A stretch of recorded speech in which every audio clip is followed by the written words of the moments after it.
Hey, welcome to the Eyes on Jesus podcast with Drew and Tim. We're excited to be back with you again today for an exciting two-parter. We're doing two Yeah, parts. We hope you come back next week. We're talking about hope after hurt, what that means. That was the name of Drew's podcast before this one, right? And so that's we right. want to talk about church hurt.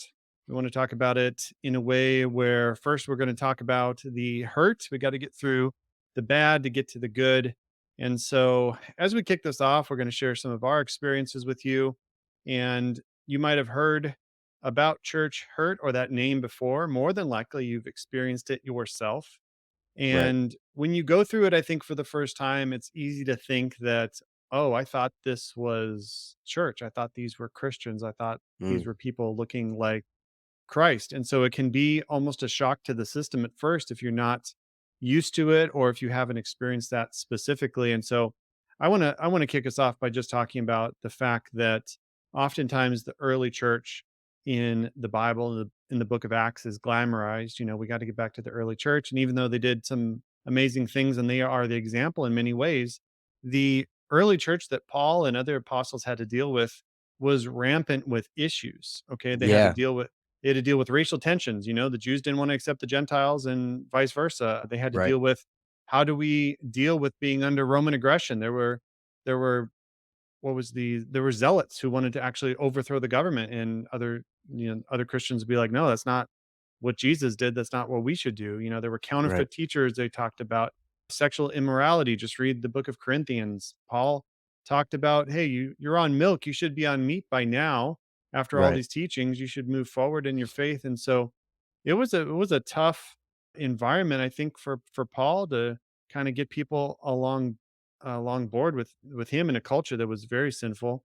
Just read the book of James. James was an actual pastor to the church in Jerusalem, and his letter was all about, things as a pastoral would say to his people is like, we're better than this. Let's move past some of Yeah, these things. yeah, And so once we stop glamorizing the fact that there is no perfect church, we can move to the realization that it's really about sin. It's yep, really not about finding the perfect church or denomination. It's really about understanding that there is a sin problem, and Christians will be along various stages of the race as they move forward. And Hebrews 12:1 talks about the Christian race. And I think just having dealt with this in various fronts, being on the receiving end and also dealing with it on helping people heal from it, I think the missing component in all of this is just love. yeah. Is love, which sounds so, oh, is that it? Is that all? You're just going to boil it down to one word? Well, Jesus talked a lot about love and unity. I mean, that was his plea to the disciples in John 15, is like, I am leaving. I just want you to be one as the Father and I are one. Right. Like he died for us to be unified together and to be in unity and love for one another.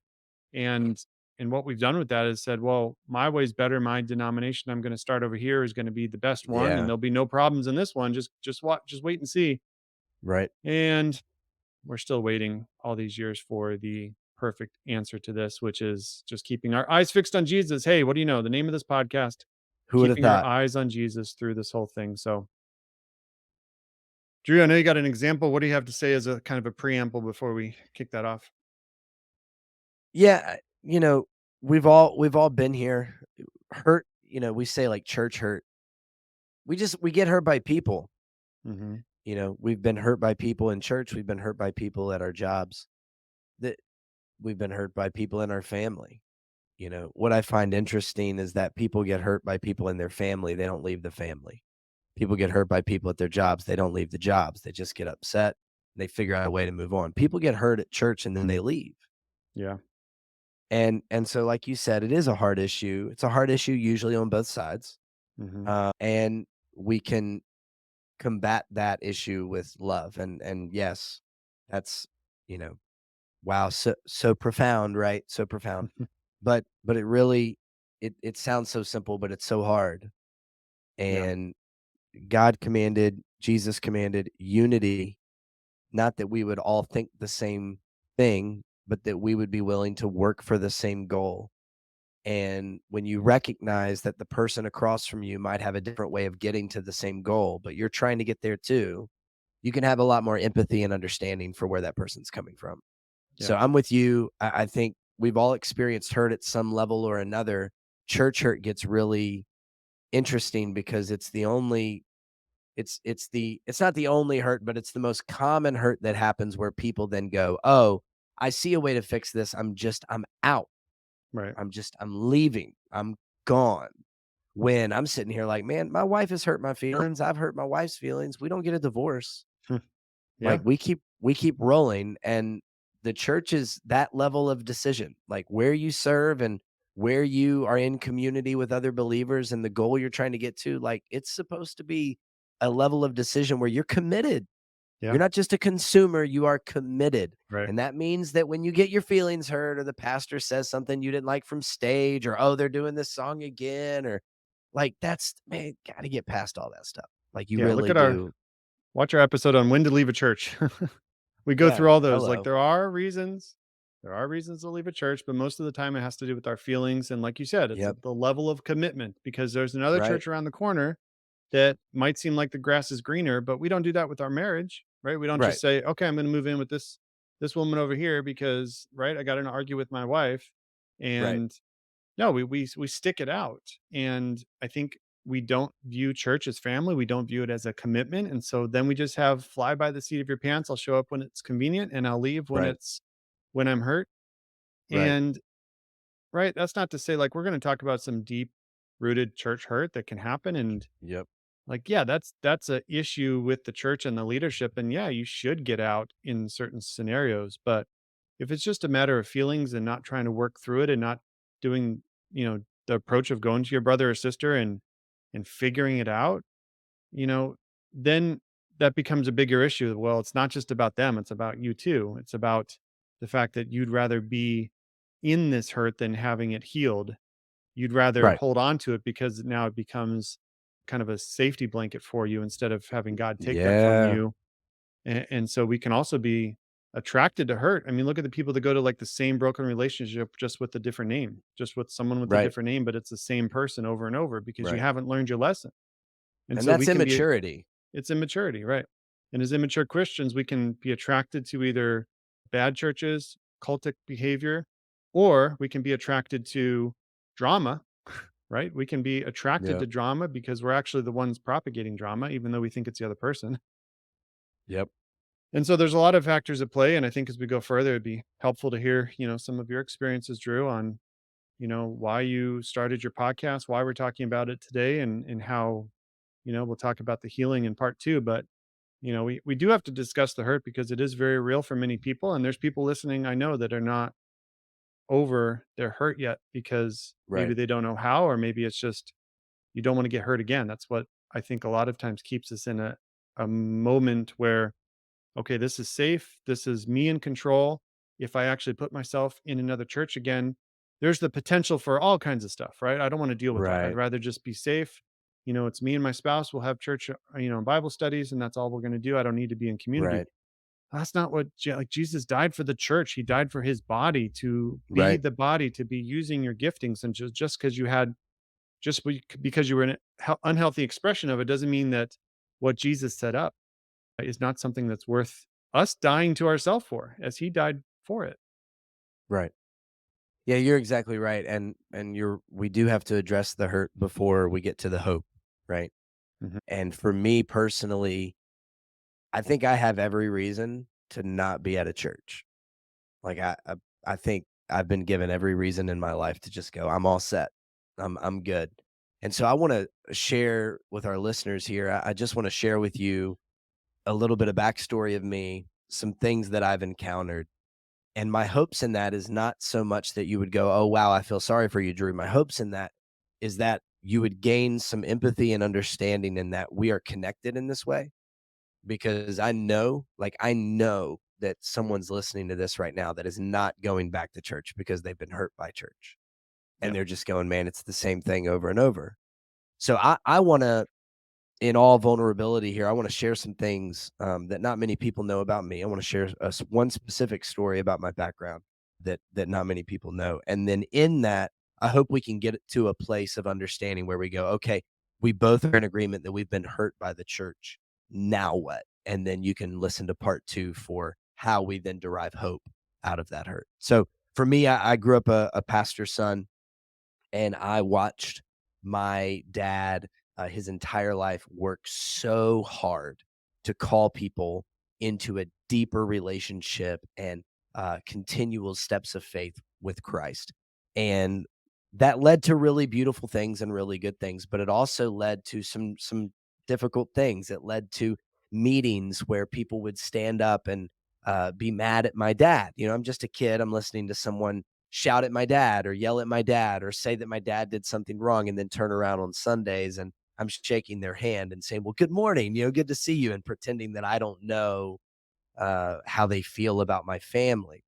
Yeah. And that was a tough way to grow up, and it gave me this depiction of a church that is always counter to what we just talked about. It's not in unity, it's not unified, it's not looking out for one another, it's not wondering how they can serve one another. It's legitimately just making sure that this business model, this structure is moving forward the way they see fit, and that was a really big challenge for me. So I then stepped out of the church in my late teens and early 20s and did not have a church home at that point. And I had this one experience happen to me outside of the church that then really drove a lot of hurt once I was back in the church. So I want to share that. But in my early 20s, I had a friend that I trusted very much. We did a lot of shows together. We did theater together, and I won't get into all the details. But I was living in Nashville, and we did music together. And one night we went to a hotel in Nashville because we were gonna kind of have a night out where we just had a lot of fun and crashed at a hotel. There was a part of our evening where we got back to the hotel and he got in the shower, came out of the shower at one point completely nude, and in what I thought was kind of a joking way, started to try and, like, make advances on me sexually, and that led to me then fighting him off and really confused by what was happening, and that then led to him trying harder, and I quickly realized that this friend, this person I trusted, this person that I had been vulnerable with, and this person that legitimately I would have, stood up for, I was now standing against. And that was really difficult. And one thing led to another, and it got to the point where the only way I was going to get out of that hotel room was to get physical and to try and get this man off of me who was much bigger than me and older than me and stronger than me. But I guess because I had all the adrenaline in me at that point, I found a way to, uh, basically get him off of me, fight with him, get him off of me, and get out of the hotel. That's probably the most basic version of that story that I could get into, but the key thing that I experienced in that moment was someone not listening to what I was saying. The hurt was, yes, the friendship was broken.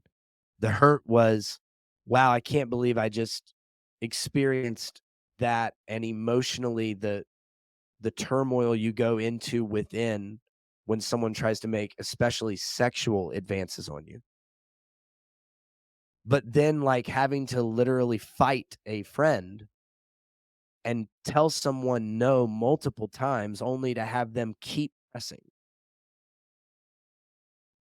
And so if you fast forward several years down the road, I had gotten back into church. I had found my purpose. I had found my calling, and God was calling me into ministry. And so I'm now working at a church, and things are going really well until one day I sat in a room with a leader who decided to do this it was kind of like a game. It was more of a study where they ask us some questions to see how we respond. And we're in a room full of about 13 people at the time. And one of the questions that was asked of me brought up these same feelings. I was asked, as I was feeling these things, to share a moment in all vulnerability where I had felt the same way. And the only story that came to my mind was when I was in my early 20s and I had a close friend of mine try to make advances on me. And I decided that I just wasn't in a place to share that. There were multiple people in the room that I didn't know very well. I hadn't even told my boss that I had been through that moment. And I thought I had kind of put that thing to bed. And now here are all these emotions again Yeah. stirring up. So from a psychological standpoint, it was really detrimental. And so when I was asked if I would share, I said no.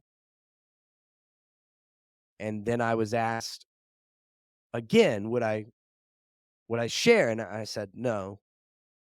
And then I was asked if I was the kind of person that would want to keep going through this process based on what I'm feeling and like dig a little deeper, or if I would want to stop and maybe we just take a break. And I said, I want to stop. I would really prefer if we took a break. And then my leader, in front of everyone in the room, said, for the sake of where we are, let's keep going and dig a little deeper. And in that moment, I started experiencing all the same emotions in an overwhelming way. And I felt like the atmosphere was really the same. In my early 20s, this experience I had with this man in a hotel room was telling him to stop. Please, like, please stop. I want to take a break. I don't want to do this anymore. And he basically said, let's keep going. And now, sitting in a room with my leader, my boss, the guy who's supposed to look out for me in all vulnerability, with probably a unbelievable, honest expression on my face, I'm saying, I really would like to stop. Please stop. Can we just take a break? And he said, let's keep going. And I've never felt so much trust leave a relationship so quickly. I've never felt so much like hope and love for someone leave a relationship so quickly. And, looking back, I understand he didn't know the backstory and he didn't know what I was experiencing. And I get that. But, I think we all can identify with, I really wish someone would stop doing this and they kept going. Yeah. And so in that moment, I was sunk and I couldn't, I was like numb, but I could feel everything all at the same time. It was weird.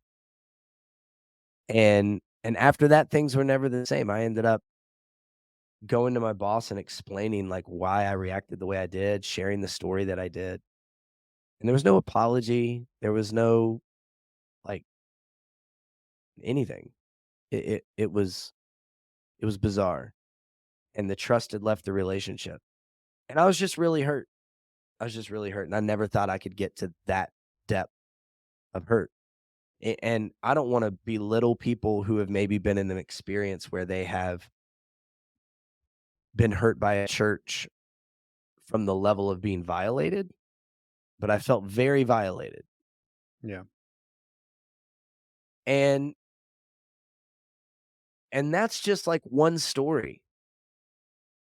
I have so many others of the leaders that I've followed that have fallen short. I have so many others of the places that I've done ministry where people have gone to great lengths to tell me to leave or to tell me that what I'm doing is not right. I could talk about the people that broke into my office to write a letter on my wall in my office so I could see it in the morning. I could talk Yeah. about the person that typed up a one-page letter that told me to leave and left it on my car windshield so that I could find it after a good day's work. Wow. I could I could tell story after story after story. There's a reason I had a podcast about it. I have so many. It's unbelievable how many I have.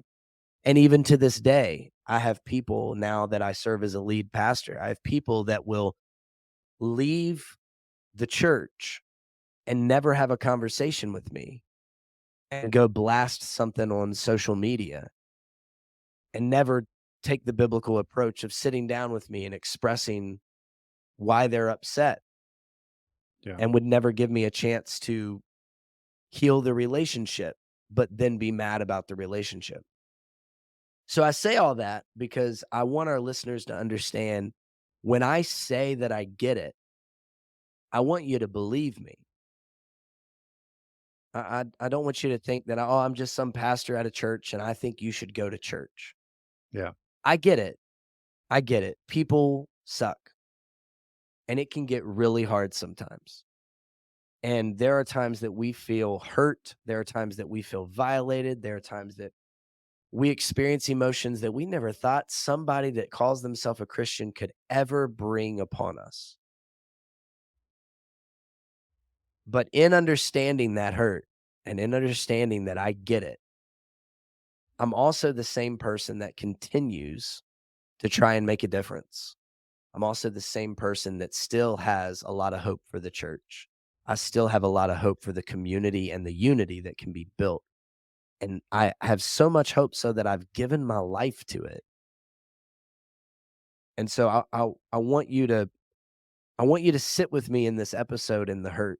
I want you to acknowledge it. I want you to recognize that, man, you've either been there too, or maybe you're there right now.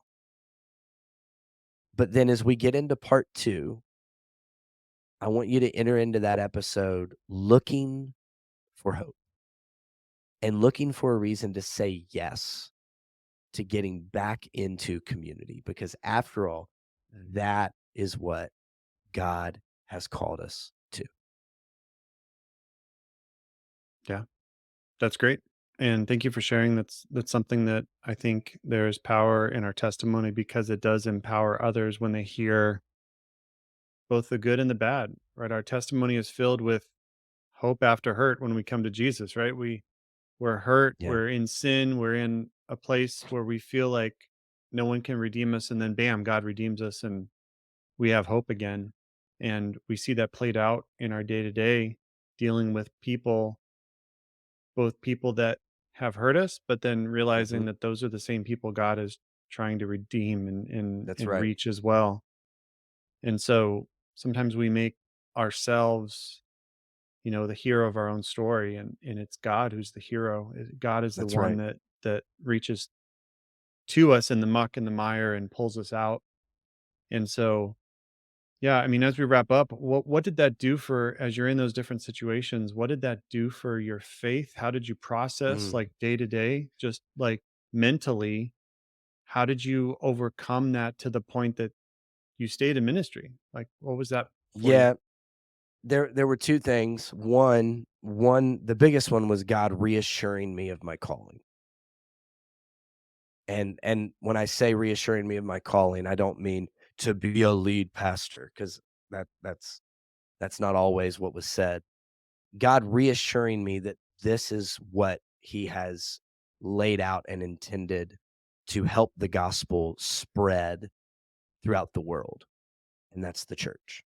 Yeah, So, the more I got into scripture, the number one thing I recognized is, as hurt as I have been and as much hurt as I feel currently, I have to be in a community, a body of Christ with believers that worships together, that gives together, that serves together, and that it is in unity together in order that the gospel could be furthered.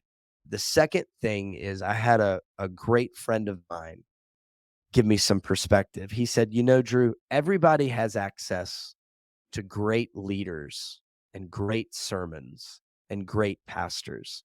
Everybody can get on YouTube, TikTok.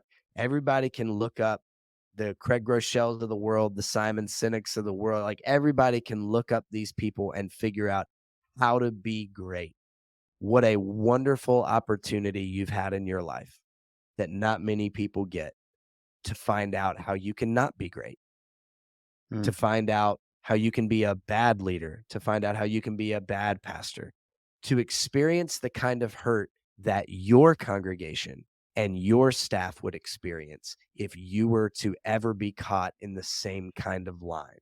mm, And that right there was such a wake up call to go, wow, God has shown me that if I were to cheat on my wife, God has shown me if I were to take this for granted, God has shown me if I was to forsake my church in order to go do something selfish, if I was to embezzle money, if I was to, I mean, the list goes on and on of all the things we've heard pastors do. If I was to do any of those, what I have felt is exactly what I would be putting on all of these people.